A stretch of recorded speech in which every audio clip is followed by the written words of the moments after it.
বিএনপির স্থায়ী কমিটির সদস্য সেলিমা রহমান বলেছেন, আওয়ামী লীগের দোসররা চেষ্টা করছে দেশে অস্থিতিশীল পরিস্থিতি তৈরির চেষ্টা।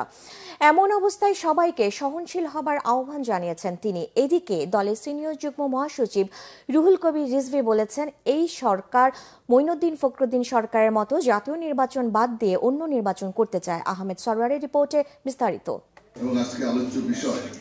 শনিবার জাতীয় প্রেস ক্লাবে আগামী জাতীয় নির্বাচন নিয়ে এক আলোচনায় বিএনপি স্থায়ী কমিটির সদস্য বেগম সেলিমা রহমান বলেছেন, 15 বছরের আন্দোলন সংগ্রামের মধ্য দিয়ে শেখ হাসিনা সরকারকে ক্ষমতা থেকে নামিয়েছে জনগণ, যারা এদেশের মানুষের ভোটের অধিকার হরণ করেছিল।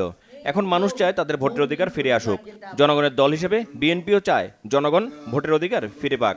কারণ এখন আওয়ামী লীগের দোসররা নানাভাবে চেষ্টা করছে আমাদের ঐক্যে ফাটল ধরাতে, নানাভাবে চেষ্টা করছে আমাদের বিভিন্ন সমস্যা তৈরি করে, বিভিন্ন জায়গায় উত্তেজনা সৃষ্টি করে দেশকে অস্থিতিশীল সৃষ্টি করতে, কিন্তু সেটা তো আমরা হতে দিচ্ছি না। আমি অবশ্য এই সরকারকেও আমি ধন্যবাদ জানাবো, তারা কাজ করছেন, তারা চেষ্টা করছেন। তবে আমি বলবো আমাদের সবারই সহনশীল হওয়া দরকার। এদিকে আরাফাত রহমান কোকর দশম মৃত্যুবার্ষিকী উপলক্ষে নয়াপল্টন দলীয় কার্যালয়ে মিলাদ ও দোয়ার আয়োজন করে ঢাকা মহানগর বিএনপি দক্ষিণ। এতে বিএনপির সিনিয়র যুগ্ম মহাসচিব রুহুল কবির রিজভী বলেন, বিএনপিকে 1-11 ভয় দেখিয়ে লাভ হবে না, লড়াই সংগ্রাম করেই বিএনপি টিকে আছে।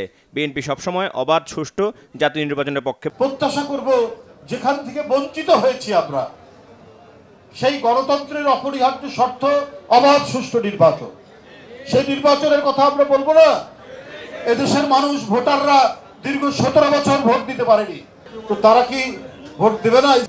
যে তাদের ঘনিষ্ঠজনদের মুখ থেকে আগে যখন নির্বাচন শুনি, কি বলে স্থানীয় সরকার, তারপরে হবে পার্লামেন্টারি নির্বাচন।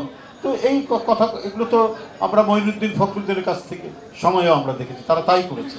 আমরা চাই এই সরকার তারা জনগণের আকাঙ্ক্ষা অনুযায়ী কাজ করবে। আহমেদ সরওয়ার, বাংলা ভিশন, ঢাকা।